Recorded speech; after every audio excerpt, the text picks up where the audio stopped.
Hello, and welcome to Booked on Shalom World TV. I'm your host, Claire Hinshaw.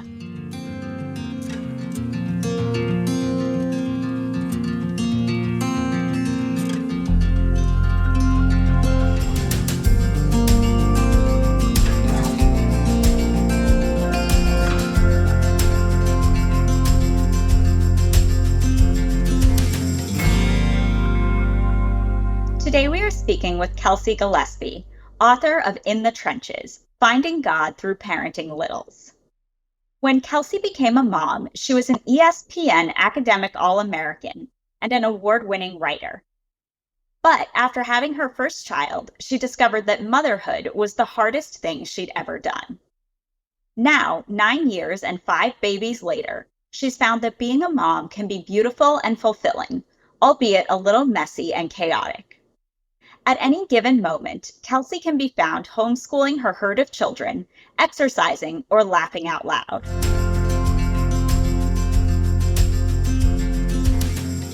Kelsey, welcome to Booked.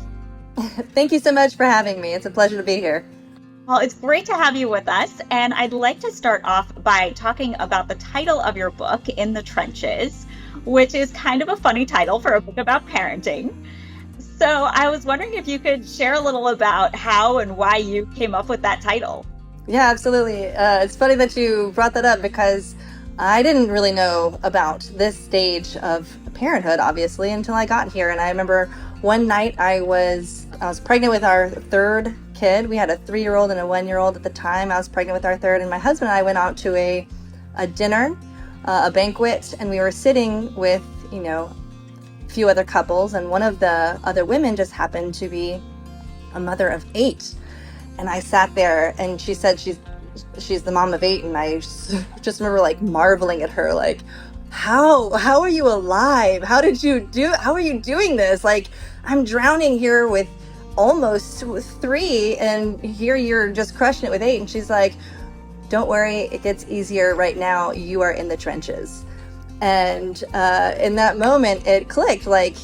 Yeah, absolutely. Trench warfare. It's dirty. It's loud. It's chaotic. It's constant. There's little sleep, and that's exactly what life mothering littles looks like as well. So I thought it was a pretty fitting description.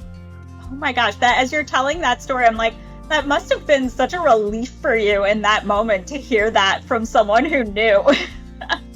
Absolutely, it was, because up until that point, you just think that you're the only one feeling this way, feeling like it's loud and messy and chaotic, and you're drowning in it. But turns out that's just normal. And so it's nice to hear other moms who have been in the trench and successfully climbed out to rally with you a little bit. Well, now, before we go any further, just to kind of give context for our viewers, would you say that the book is meant more as kind of a practical parenting guide, or is it more offering moral and spiritual support for other parents going through this, or is it some of both? Yeah, I think it actually can lend itself to both. It was originally intended to be a way for moms to connect with each other and to connect over these shared experiences. Like I mentioned, we think that we're all alone as we are encountering these different difficulties as we raise little kids, but turns out we're all struggling with the same things. And so just to bring that to light is uplifting and encouraging. And like you mentioned, it's relieving to know that you're not the only one going through this. But also, and I didn't intend for it to be like a how-to parenting thing, but this book is about how to see God present and active in the daily grind of motherhood. So instead of having to remove yourself from your family, from your life, because let's be honest, what mom of littles has any silent alone time? It's a great luxury, and I think contemplative prayer is awesome. But I also know I don't have time to do it, hardly ever.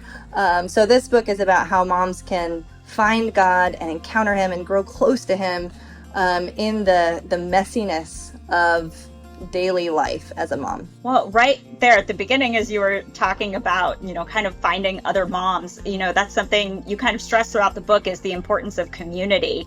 And I was wondering Mm-hmm. if you have any suggestions for mothers who are either trying to find community or build it if it doesn't already exist where they are. Yes. So I think in this day and age, we've kind of gotten really comfortable in our own bubbles. Like, we build our own bubble, and everybody else has their own bubble, and it's very rare that those two bubbles can collide. But I'm kind of intentional about, you know, getting our worlds to collide a little bit. And I think that for me, for example, one of my dearest friends that I have, I met at a mall playground because she had a little baby and I had a little baby, and our toddlers were playing at the playground, and we just happened to strike up a conversation, and it can be really awkward and a little like scary. It's kind of like dating a little bit, because like after this great conversation, you're like, hey, can I have your number? You want to get together again sometime? Our kids are really hitting it off, and maybe we could get a coffee or something sometime. But again, understanding that as awkward as that might sound coming out of your mouth, they are also feeling the same way and longing for a connection as well. And I've also been known to chase down people that I see at Mass. If I see families with kids after Mass, I'm just like, hey, let's be friends. What, so it's good to get out of our bubble a little bit and crash into somebody else's life a little bit and have them in our life. Yes, for sure. Now, something that jumped out at me right when I opened the book was the title you give to part 4, which is "You Can Have It All Without Waiting Until They're Older." That really intrigued me. So I wonder if you could share a little bit about what you mean by that and what it looks like in practice. Yeah, absolutely. So what I've discovered through my own personal experiences and through walking through life with other moms in the trenches is that this is such a constant state of life, right? Like somebody is always awake day or night. And so there's very little time for you, very little time to pursue your own passions, to maybe even pursue your own faith, to grow closer to God. This is a loud, constant, messy, wild stage of life. And oftentimes people don't pair prayer time and wild, loud noise together. And so they put that off until their kids are old enough. Till their kids, they say, well, we got to wait until they're 18 and they go off to college, and then I can start doing some things for myself again. And that's just if you have one kid. If you're like me and you've got 5, my goodness, you're going to be decades long without doing anything that you love or growing closer to Christ. And that sounds terrible. So this is definitely a way to, like I mentioned earlier, encounter God in the mess, because just like we saw with Jesus going into the tomb to raise Lazarus, right? Like he's not afraid of the mess or the stink or the filth. We have a God who not only will encounter us there, but he wants to meet us there. Even when everybody else was saying, no, don't do it. It's too gross. It's too messy. He says, no, let me in. I want to be there. And so this, as you mentioned, the 4th section of the book is about different ways to pray when you are in the trenches, or the importance of confession and Mass and filling yourself up so that you can pour into your kids, because as the mom, you're their first catechist, and they grow in their faith because of what they see from us. So we ought to be challenged to not grow still in our faith, but to find ways to encounter God now instead of having to wait till they're older. Oh, I love that. Thank you for sharing that, Kelsey. That's so important. I want to jump all the way back to the introduction to the book, where you mentioned that readers, or you really encourage readers to use a prayer journal as they're reading to kind of reflect on the different sections of the book. So I'd love to know, first of all, why you suggest that, but then also if you have any journaling tips to help readers get the most out of the book. Actually, I love journaling. Clearly, I like to write.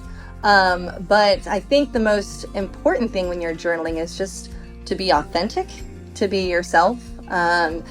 that way you can go back and you can see all of the amazing ways that God has truly been present, in ways that, we go through life and we don't quite see him in the moment always.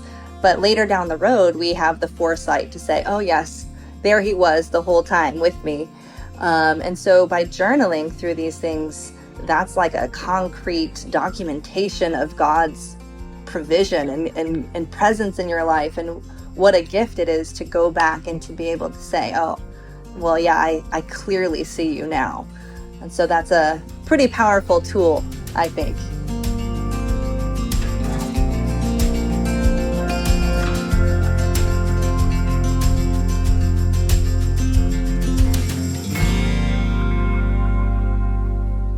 So this, I don't know if this counts as an early experience for me, but because apparently I view everything through the lens of a mom, it was an early experience for my daughter. When I had my first daughter, she was starting to learn how to talk, and she was starting to understand what things were, but she couldn't verbalize things quite yet. And so she would get very, very frustrated, so much so that she would just shriek like eardrum splitting, blood curdling screaming. And we heard from a friend of ours that babies don't have the muscles in their tongue to speak the words, but they do understand and can communicate. So if you teach them sign language, they can communicate the things that they are thinking. And so we introduced sign language to her, and she was able to kind of get a grasp on it.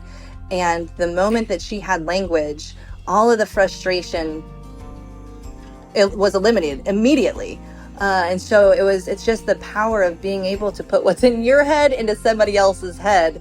And so for her, it was liberating.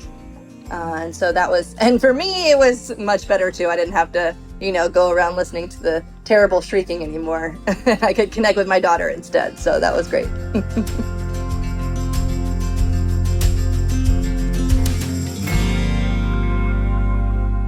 Sure. Well, in regards to this book, I spent 10 years researching, because it's all about my kids and the ways that my interactions with them have shown me God and revealed God to me through the daily grind of motherhood. And so when I first started putting these stories together, my oldest was 1 or 2 maybe, and now she is about to turn 10.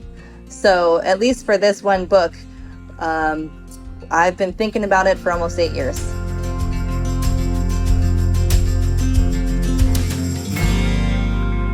Oh yeah, that's a good one. There's so many good Catholic books. I myself I'm a Catholic convert. So I converted in my 20s, and one of the first books that I read was Rome Sweet Home by Kimberly and Scott Hahn, and that was so good, and it spoke to me so much, as they have the gift of doing. But another one is The Divine Mercy in My Soul. That one was life-changing for me. And another, I think, lesser-known one that was really good for me was a book called St. Mary Magdalene, Prophetess of Eucharistic Love. And it's a beautiful, beautiful just description of Mary Magdalene by a guy named Father Sean Davidson, and it's just fantastic. So those, I think, would be some really good ones that have impacted my life.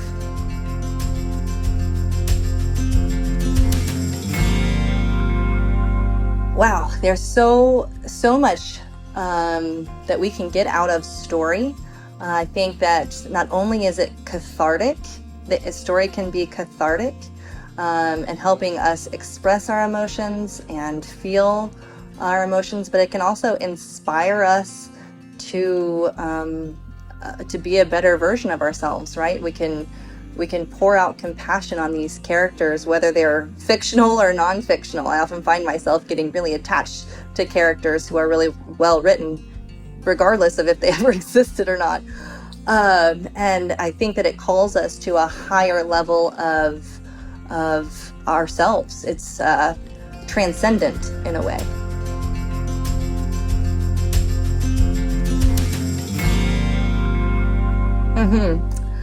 The most surprising thing that I learned while writing this book was how much I have been sanctified by the hardest, most challenging, or most annoying moments in my life, right? Like, while I was experiencing those things, I wanted them to end, right? I want to pluck the thorn from my side and get it out.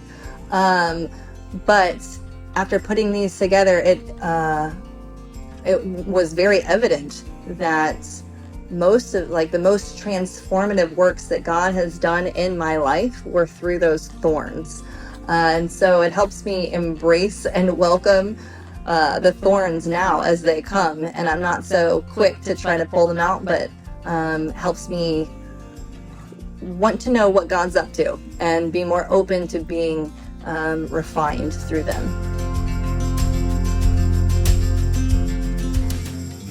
It's lonely being a mom. So often we fight alone, keeping our heads down, grinding through these days just to get them over with. Past the temper tantrums and blowout diapers, beyond the middle of the night feedings and early morning wake-up calls. Slowly, surely, we climb to the top of the trench, throw one arm over the ledge, and then the other, and pull ourselves out. But that takes years. Years of formative growth for our children, no doubt, but also years that can be formative growth for us if we allow them to be. What if we could enjoy these trenches? What if we could work together hand in hand?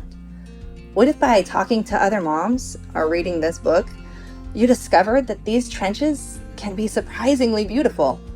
And most importantly, instead of making you lose your identity and grow stale in your relationship with God, what if these years could fill you up and make your faith grow? Well, that's why I'm writing this book, for you. To show you that you're not alone, though you may feel like it sometimes. This book is my attempt to rise from the muck, to walk through these trenches and look into the eyes of all of you who are in here with me. This book is to let you know I see you. I see you sacrificing sleep to feed your baby or strip pea-soaked sheets from small beds. I see you changing diapers and wearing day-old spit-up. I see you getting shouted at by an angry toddler and trying your hardest not to lose your mind. I see you giving, even when you feel like you have nothing left to give. And yes, I can even see and understand the moments of saying and doing things that you regret. Girl, been there. Parenthood forces us to set ourselves aside. That's true. It calls us to immense selflessness. But that doesn't mean that you must disappear or be forgotten. This book will tell you that you're valuable.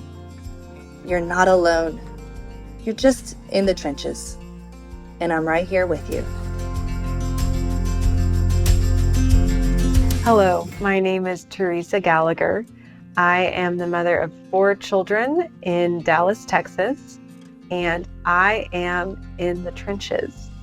I was delighted to read Kelsey Gillespy's new book. I related to it on many levels about the struggles of having very young children in my home and trying to feed them spiritually and trying to feed them physically and missing receiving spiritual nourishment in my own life. So I loved getting a chance to hear Kelsey's story. She says at the beginning that she wants this book to feel like you're sitting down for a cup of coffee with a friend. And it really does feel like that as you're reading these anecdotes of her life. It was also something more. It was also like a new tool that I could take and use in my life as a mother. So it wasn't just a series of very relatable stories, although it was that. It was also this way of looking at her life that Kelsey has developed, where she is trying to tend to all of the different needs of her children, and she's trying to image the face of God to them. And she realized at some point that the way that she looks at her children is the very same way that, on a small level, that God the Father looks at us, his children. And so after I read that book, I was able to take this into my own life and look at some of the drudge work that I was doing, some of the frustrations or tending to the very small needs.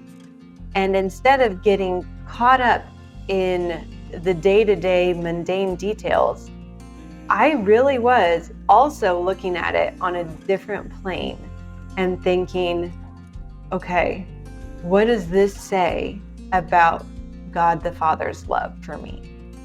So there's a great example in her book, okay? It is in chapter 7, I've got eyes in the back of my head. Kelsey writes about being at gymnastics with her young daughter, and her daughter is trying to catch a scarf. She's throwing this scarf up in the air and trying to balance and catch it on her foot. And she's doing it again and again, and it's not working. She's not succeeding. And when she finally succeeds, she's beaming and she looks around and her coach doesn't see her. And the other gymnasts don't see her. And Kelsey, her mother, is standing back in the viewing area and she sees her. And she's pumping her fist and cheering, and her daughter never looks over. And Kelsey took this moment and compared it to when we as moms are trying to do a lot of things. We're trying to balance a lot of things, like her daughter was trying to balance to catch that scarf. And we fail a lot of the time, but sometimes we succeed. And in that moment, when we succeed, maybe we look to other people to affirm us. Or maybe we think, oh, did my husband notice that? Did my kids notice that? Did my parents notice that? And they don't always. But there is someone who is back in the viewing area and does notice. So Kelsey writes, finally, I turn my attention in that direction. There my Father stands, his hands raised above his head victoriously. Turns out he's been there the whole time, watching, trying to will my eyes to meet his. His lips stretch into a wide smile as he says the words I've so longed to hear. I see you, sweet girl. I see you.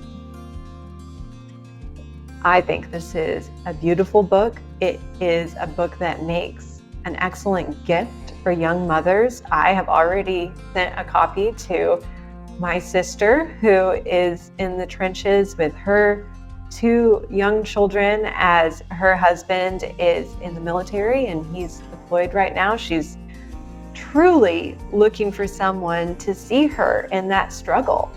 And I said, I have something that I'm going to send you and it's going to help you. And it was this book. So I think it's a gift. I love this reflection that Kelsey received from the Holy Spirit and that she's been able to pass on to other moms. So I highly encourage you all to read it.